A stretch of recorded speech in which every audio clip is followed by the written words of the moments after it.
Hey guys, it's just little old me again. I'm not going to be too loud or make this too long because Big Daddy once again is asleep. So he gets up at like 4:30 in the morning and I need to get to sleep because I never know what type of night I'm going to have.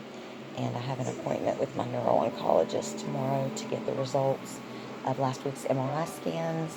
And also, I keep forgetting, I need to get the results of the DNA testing that they did on my biopsy sample and get some genetic background and makeup on that. But anyways, um, so I just thought I would tell y'all real quick. I hate the 13th. Like, I don't like uneven numbers. It's just they creep me out, but especially 13. I usually don't leave the house on the 13th. In fact, they wanted to set my doctor's appointment with my neuro-oncologist for today. And I was like, oh, sorry, busy the 13th. How about Tuesday the 14th? I just don't. Anytime we go out and do things, bad luck happens. We have bad things happen on the 13th.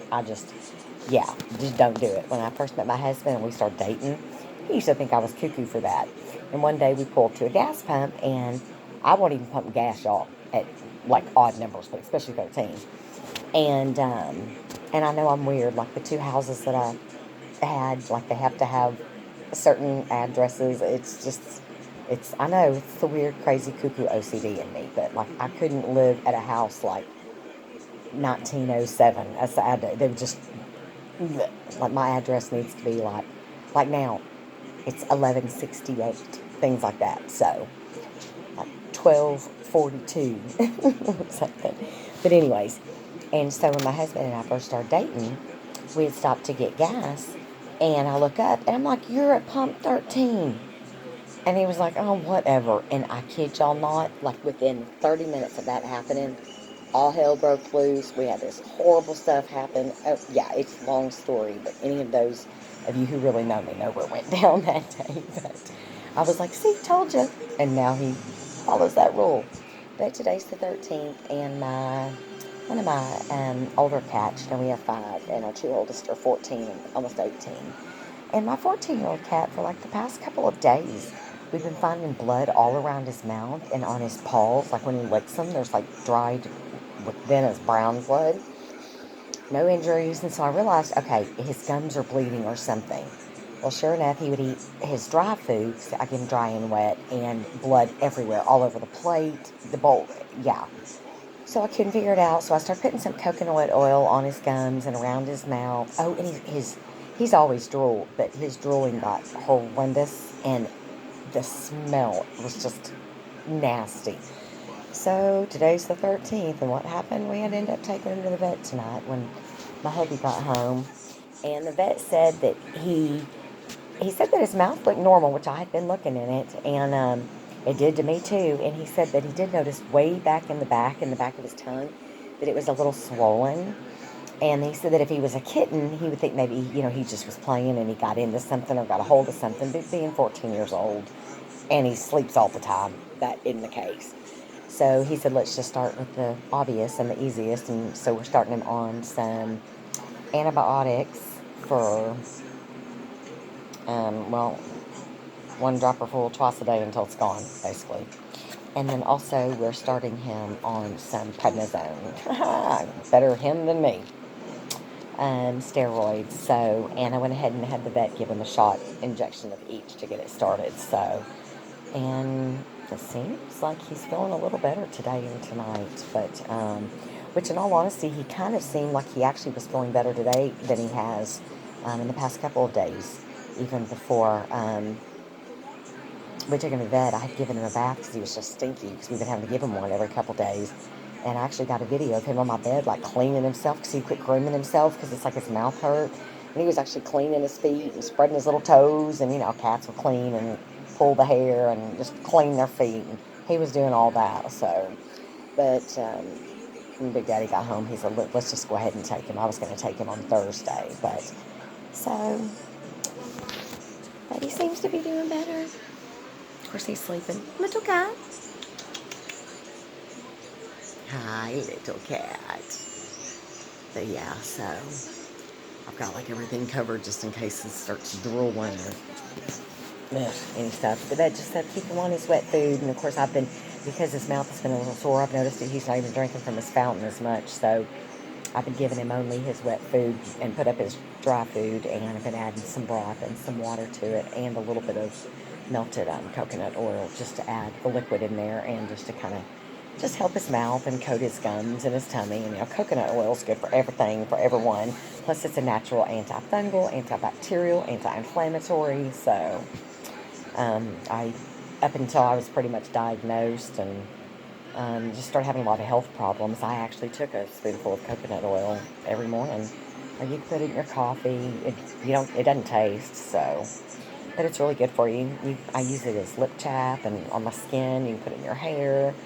On animals, it's a natural flea and tick protectant. If you don't want to use chemicals on them, you can do anything and everything, kind of like mayonnaise, except coconut oil can be internal. Mayonnaise is too, to an extent. I'm not talking about this oral, I'm talking about other orifices oral. I don't think you want to be using mayonnaise for certain things. Anyway, but yeah, so that's how our evening went. And so I was going to try to cook, even though I didn't feel good. I was just going to do some chicken and mashed potatoes or something simple, but we just decided to do the new Burger King 5 for $4, and I thought you got to pick like 5 things. No, they give you a burger, a little french fries, a thing of nuggets, a cookie, and a drink for $4. Of course, we got 2 of them, so that would feed that Big Daddy. And I gave him my fries for the most part and all my nuggets, and I did eat my cookie and part of my little burger. But it's a little drink, 1 little cookie, a little fries, little nuggets, and a little burger. So, but for him, he needs about 5 of those. A kid's meal I can eat on for 3 days. So, but okay, gang, well, I'm going to go back to watching my show and try to go to sleep. So, I can get up and have my appointment tomorrow. And either before or after my appointment, I need to run by the 7th floor and pick up my neuro-oncologist is just on the 8th floor, 1 floor above where I was the other day for my MRI. But I forgot to get a copy. I get copies of every single MRI they've ever done on me. So, and I forgot to. So I called him tonight, and he's going to have one ready for me. So I'm going to do that in my appointment tomorrow. And and then we've got Gray Matters tomorrow as well. So, and we are going to make a donation to them because I said instead of Christmas presents or Christmas money, I'd rather do donations. And then also I'll be able to let them know. And I'll get back on and let you guys know what the results of my scans were. But it's not till tomorrow afternoon, so it will be sometime later tomorrow afternoon before I let you guys know. But I'm just predicting it to be normal and good and stable and show that it's the same as actually, I haven't had a scan through my neuro since August, even though I was getting them every 60 days. But in August, when they saw that the chemo wasn't doing anything, she said, okay, we've got to stop treatment and get you to a new neurosurgeon. So I had my last MRI with my neuro-oncologist in August, but of course I had him in September with my neurologist. So when I saw my neurologist and neuro-oncologist again in October, she said, well, we'll move you to scanning you every 90 days. So this will be my first one at 90 days, and the first one since stopping chemo, and the first one since politely declining treatment. So, but I'll let you guys know how it goes, but it's going to be great no matter what. So, but y'all have a wonderful night. Didn't mean for this to be so long. Big Daddy's used to me blabbing because he hasn't woken up.